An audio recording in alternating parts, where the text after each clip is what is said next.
And this paper addresses the supply issues. And it's a commentary partly on the £20 million fund that we have done to purchase new housing. And there is a part of the paper to report on how the progress that we've made in relation to that. And we're seeking to procure, either through purchase or in the alternative leasehold arrangements, 125 properties in the current financial year. And for each property that we secure, there is a significant financial reduction in terms of costs to the county. And so the estimated saving per acquisition of a property is £10,000 over 12 months, using the LHA 2024 rates. So over 12 months, therefore, the estimated savings for 125 acquisitions will be 1.25 million. So this is the concerted view of corporate view as to how we should tackle this temporary accommodation issue. It's not the final report, I'm sure, will be bringing on this matter. And every acquisition that we take, we have to look at carefully. Look at the costs and benefits of it, and whether it's meeting our needs as a council in the long term. And I would seek to add one recommendation to those which are in the paper. Quite a detailed paper. The director is going to be exercising powers under D, E, and G. And I would just ask that those powers are exercised in consultation with myself. We have to look at the sustainability, at the quality of each acquisition, and make sure it's meeting our needs. And that perhaps is particularly the case when it comes to long-term leases. Each long-term lease suggested we have leases up to 10 years that's going to have to be separately negotiated. And we're going to have to look at a range of issues, the quality of the accommodation, the financial sustainability and credentials of companies, dealing with safeguarding issues in relation to those leases. Are the vulnerable people in housing need, are they going to be safely housed by that company and by its staff and by its operations? So these are crucial issues, and we need to keep a close scrutiny of them. But I do put forward the recommendations with that addition.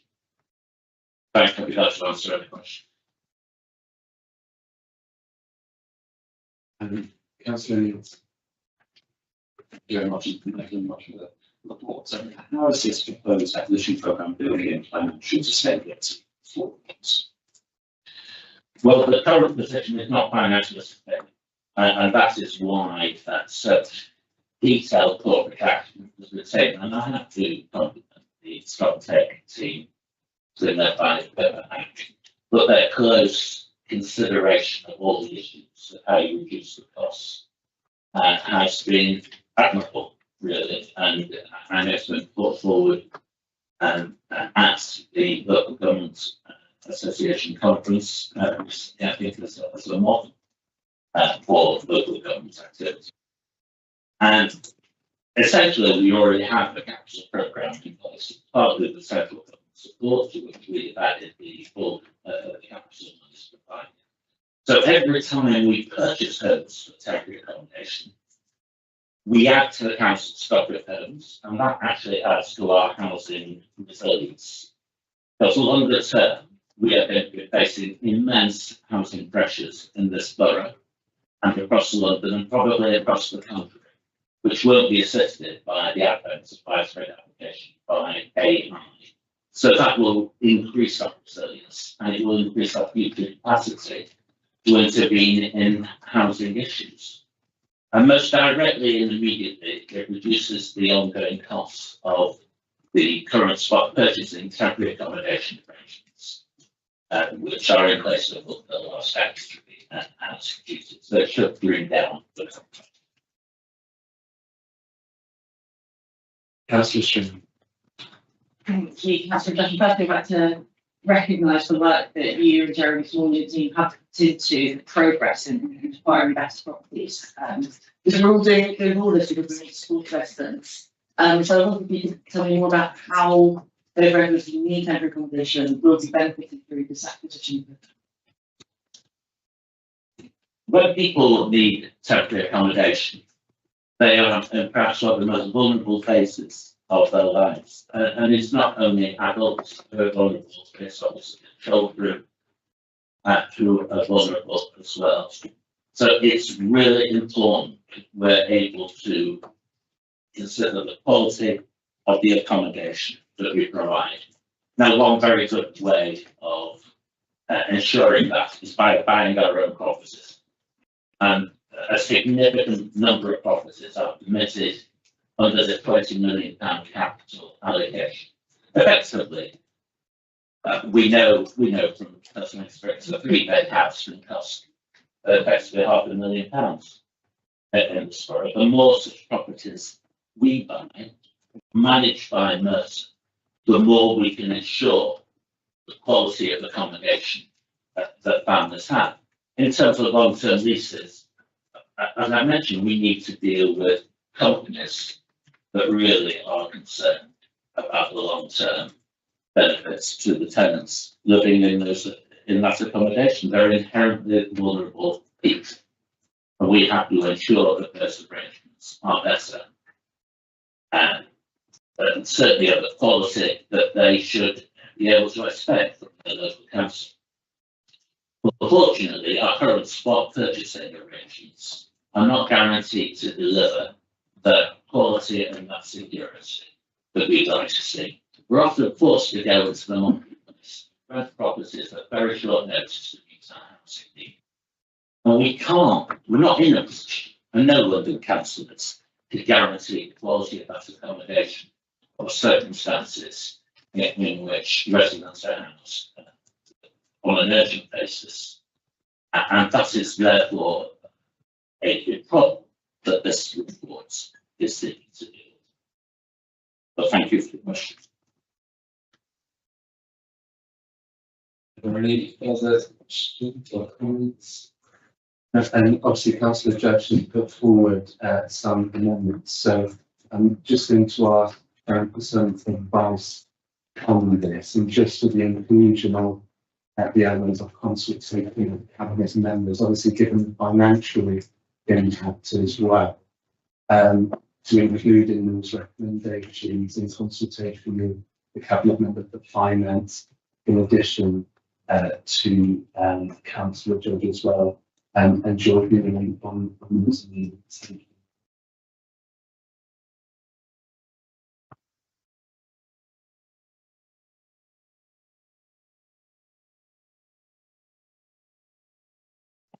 Thank you, Leader.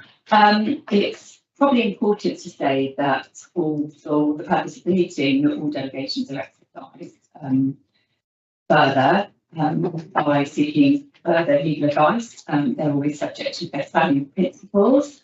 And it's also implied that discussions and work and conversation between executive directors and cabinet members takes place in the run-up to exercising any of those delegations. However, for completeness, as you have described, the amendment to the resolution and recommendation can be made, and it can be agreed by cabinet this evening, and then will be published as resolved in tonight's decisions. Thank you. So just for clarity, it was D, E, and G in consultation with Councillor Judge and Councillor Alan Rittis. So Cabinet are being asked to agree the recommendations as amended. Do they agree? Agree. Thank you. Okay, we'll move on to item 5. Confirmation of an immediate Article 4 direction for houses and multiple occupancy in 13 wards. Councillor Judge. Just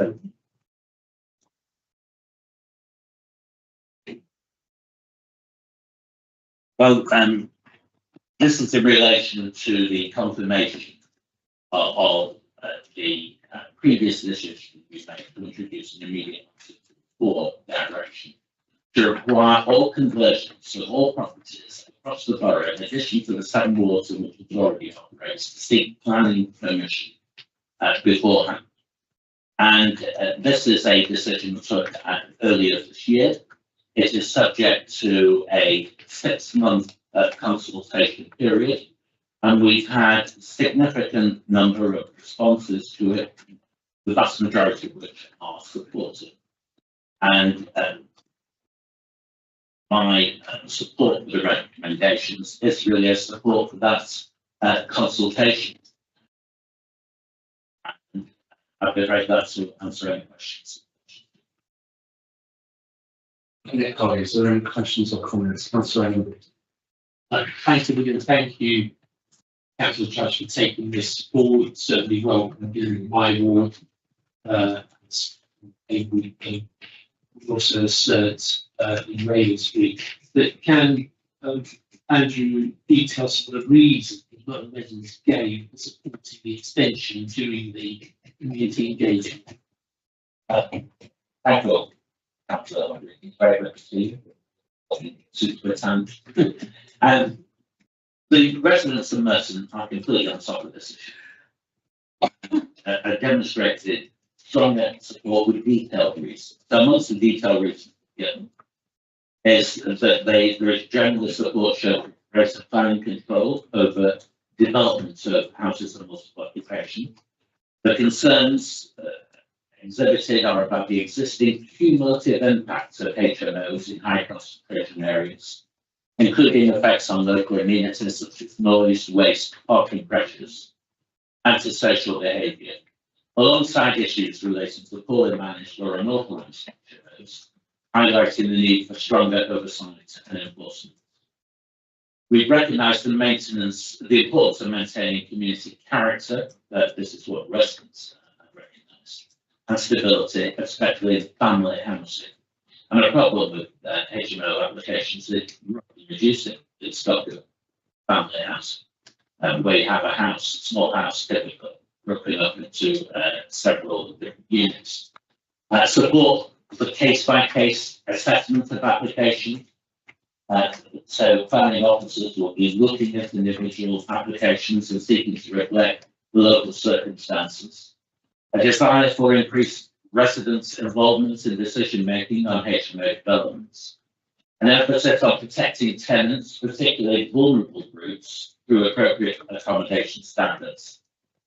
Support for consistent regulation across the borough to avoid displacement of HMOs into less regulated areas. And concerns about the loss of family housing, which I mentioned usually. So those are some readily understandable but very particular concerns expressed by residents supporting the immediate introduction of the Oxford Law Direction. Councillor Kenny. Thank you, Chair. I'd like to thank the Cabinet Member and the Executive Director for all the work they're doing on this. It's caused huge concern in the borough. But how does the extension of Article 4 direction support Merton's overall ambition to protect both local communities and private renters? Well, thank you, Councillor Kenny. Because it ensures that all new conversions of houses to HMOs must be preceded by a planning application. That should deliver a degree of quality assurance on design issues. Issues like measures to prevent noise to neighbours, measures to ensure bins and waste are properly catered for, and waste doesn't pile up in the front of HMO premises. And very importantly for the residents of those HMOs that the communal facilities are adequate. That's not always the case with HMO conversions that don't go through. Thank you. There's no further indications, so we're being asked to agree recommendations A and B. They agree? Agreed. Thank you. So we'll now turn to Councillor Alan Brittis to introduce crisis and resilience from 26, 27 proposed. Thank you, Lydia. I'll be very short because this paper is in line with DWP guidelines. And I would like Polly Shield to talk us through that. In the reports, this is what WP largely local policies. Polly, over to you. Thank you, councillor. I'll keep it brief. It's a detailed paper and hopefully all the information members want is in there. But fundamentally, this proposal is around how we will use the Crisis Resilience Fund that the government have given to us over the next few years. This administration has had a focus in its last term on support residents. The use of the Crisis Resilience Fund supports that work, but importantly, there's been a shift in national government policy away from providing reactive crisis support and towards building long-term financial resilience. And that's very much in keeping with our own emerging policy agenda here in Burton around building strength and resilience in our communities. So the Crisis Resilience Fund is only part of the picture, alongside other really important council initiatives already delivering strong outcomes, such as employment and our investment in the low-income families tracker and the emerging child policy strategy. So the focus of this paper is very much about the Crisis Resilience Fund, and it replaces both the household support funds and the discretionary housing single multi-year outcome-based fund that we run from March 2029. It's not just the ministry change, as I said, they're very much expecting local authorities to change their approach and meaningfully work with residents to build their financial resilience and reducing their long-term dependency on emergency provisions. So this direction is shaping proposals in this paper.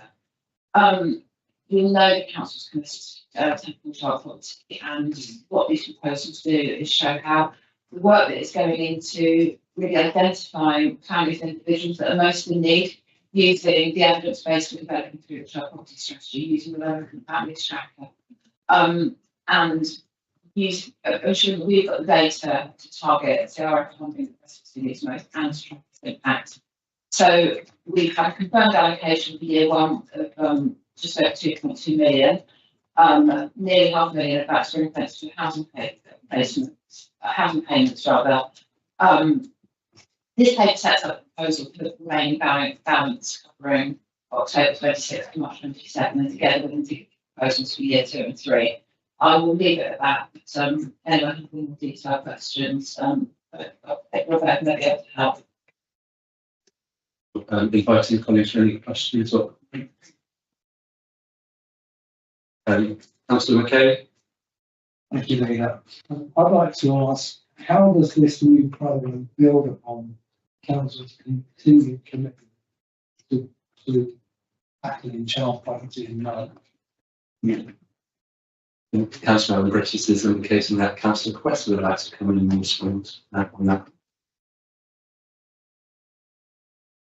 Thank you. But as you know, we've worked really closely with Councillor Alan Brittis and other colleagues on this paper, given the implications it's got for children and families. And I can confirm to my cabinet colleague that this programme absolutely builds on our continued commitment to tackling child poverty by moving us beyond simply responding when families reach crisis point and doing more to prevent that crisis in the first place. And so we'll still be providing the emergency help when families need it, including those crisis payments, support with energy costs, that targeted help for families with children, and expanded holiday activities and food programme. But why the aim of this is to help families become more financially secure over the long term, and by using tools like what Polly just mentioned, the low-income family tracker, alongside our integrated neighbourhood approach, we can identify those families who have the greatest needs and reach families who may be missing out on benefits, and connecting them with that right advice and support at the earliest point possible. So this is part of our whole council approach to supporting families, and so it's very much linked to our child poverty strategy, the work we're doing with Employee Merton, and the right work with our schools, advice services, and community organisations. And so it should mean better, more targeted support and stronger local partnerships, which will ultimately lead to much better support for our children and families across the borough. So the idea is to have it all joined up. Thank you. Councillor Cooper Marby. Yeah, Leader, and thanks for going through the report. Just want to ask if you could elaborate on how this crisis and resilience fund will enhance the provision for Merton's vulnerable families. Of course, I'm happy to. So, as I said in that previous answer, the important shift here is to not only be stepping in to support families when they reach our crisis point, but we're looking at what's causing that hardship in the first place, so we can provide that practical support at the earliest point possible. And so for our vulnerable families, that means a broader package of help. It means those crisis payments will remain available where urgent support is needed for them, alongside those fuel vouchers through an organisation called Thinking Works, and more targeted support for our families with children. And alongside that, we'll also be strengthening our approach to food insecurity, which will include developing Merton's first community pantry, and looking at how food support can be linked more closely with advice on benefits and on debt, employment, and household finances. And as we're doing all of this from national government, more children will be benefiting from free school meals during term time, with that eligibility being extended to all families on universal credit. And so to reiterate the point I made earlier, this is about combining that immediate help with longer term support, and it's about giving families something to fall back on in crisis, whilst also helping reduce the chances of them getting to that crisis point in the first place. Thank you.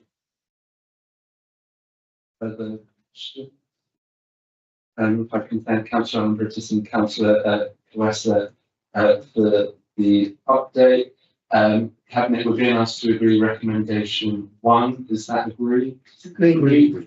Brilliant. Thank you. So we'll move to the next item, which is the procurement strategy for the corporate print, post and scanning services contracts. Councillor Brittis. Thank you, Leader. I'd like to thank Polly Cheok and Jane Bourne in particular for all their work on this, following independent review. It's identified that our post and printing models are outdated, resource intensive, increasingly efficient. With opportunities for modernisation and cost savings, which I'm very keen on, being very, very limited. So our report now tonight seeks to approval to procure a fully outsourced model for high volume printing and posting, hybrid mail and inbound mail scanning and digital mail room functions. And the proposal that we need to support tonight gives scope to further extensive savings through cross-council digitisation, hybrid mail and process redesign. In addition, the outsource model will modernise the post and print service, reduce risks and improve resilience. We need to support this paper, Leader. Thank you. Brilliant. Thank you very much. Just to know, there is an exempt appendix for this item, and I'll just ask Brian just to outline the reason for the mention.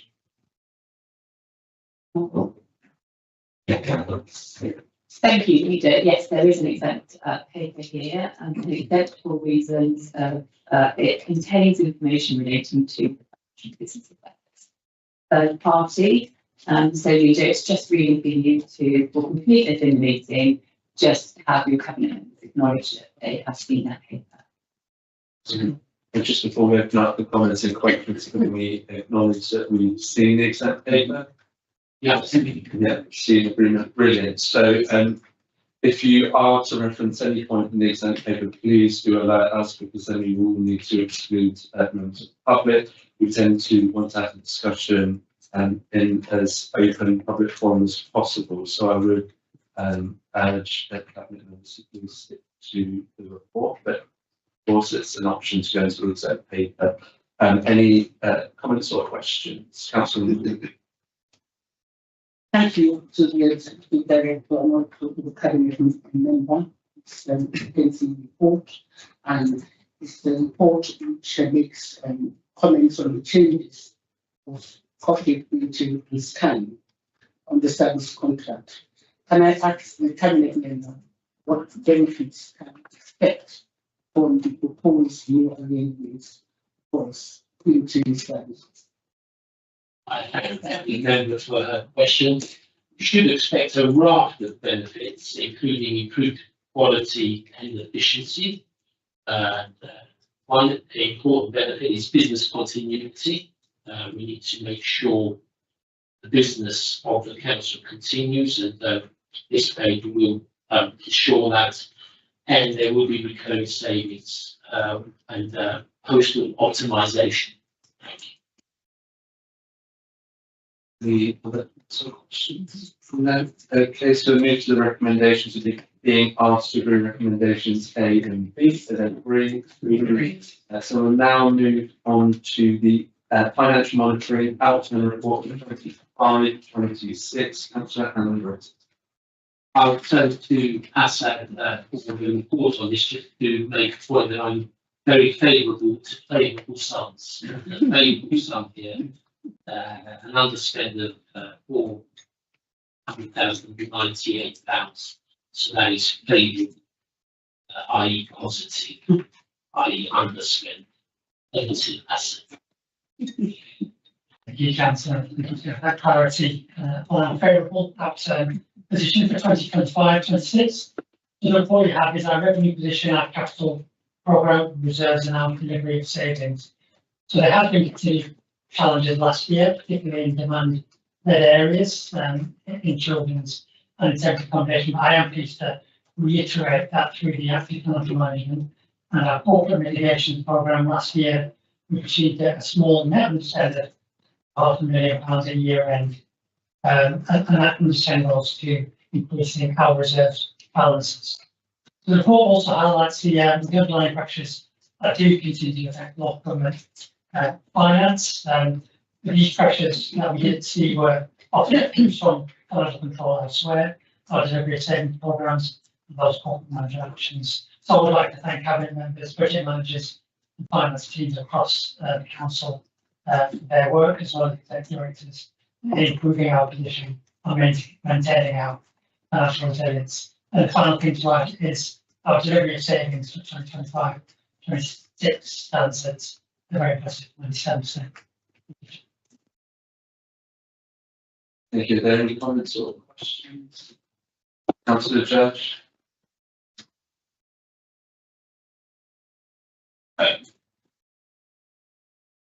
May I ask how the spending pressures mitigated by the directorates within their respective services gets us positive outcomes? Thank you to Councillor Judge, and thank you for your question. We've all been watching the football. I think you've seen some of the skilled footballers and trying to control the ball. Our directors have used their skills to control spending, and that's one of the ways in which we have mitigated pressures, in addition to reduction in agency costs, holding what we call vacancy drags, posts held vacant, and scrutiny of low-level spending. I think this is very important. We are a big organisation. We have a number of cost centres, cost budgets, and it's really easy to allow a low-level spend to go through year in, year out. And the office has been looking at scrutinising the level of spend, and that's a good mitigating factor. And obviously on temporary accommodation, a review of the highest cost of temporary accommodation has taken place. That's been helpful as well. And obviously we've had our response to that housing crisis, and that's been helpful as well. Thank you. Any further comments?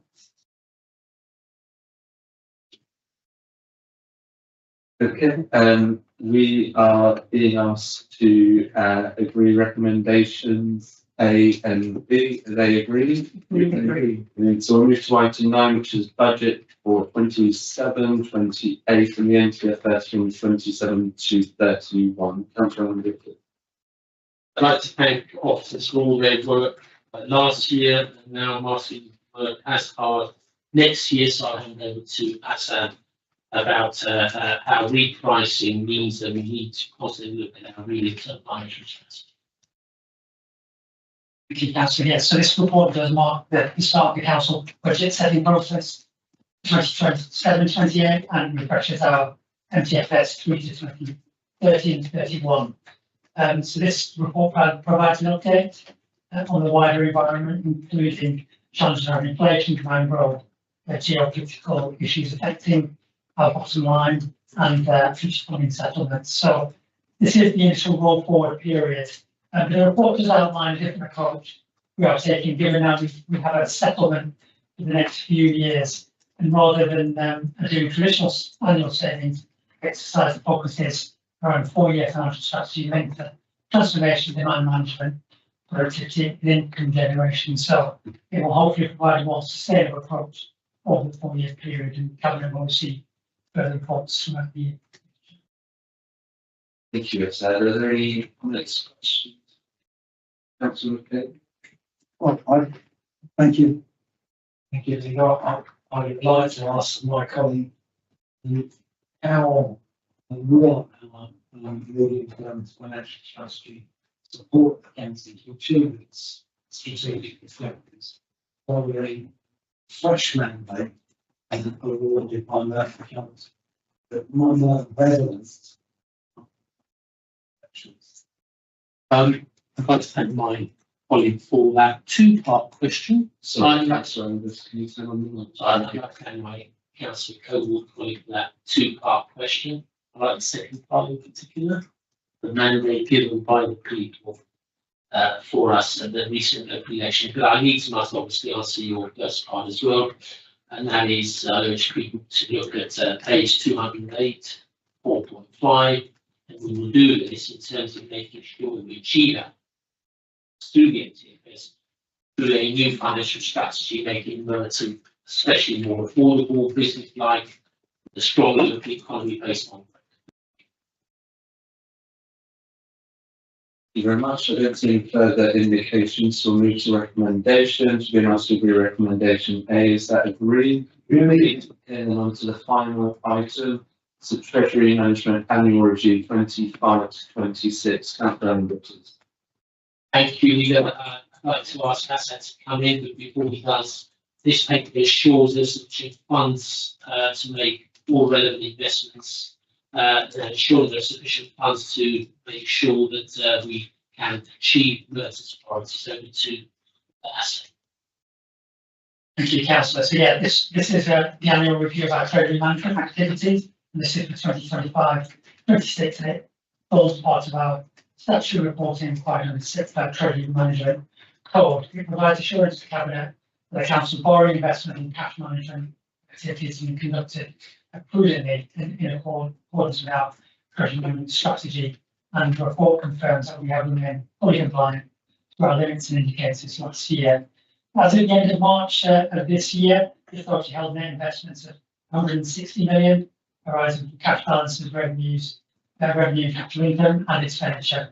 Treasury performance remains strong, generating investment returns above benchmark expectations, whilst prioritising security and liquidity.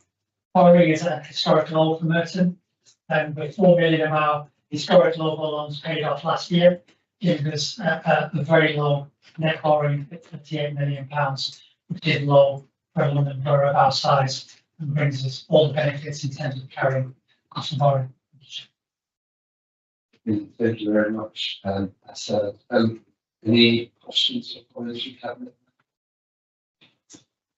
No, so we can finish on with positive financial papers this evening. Thanks to all this evening. That concludes today's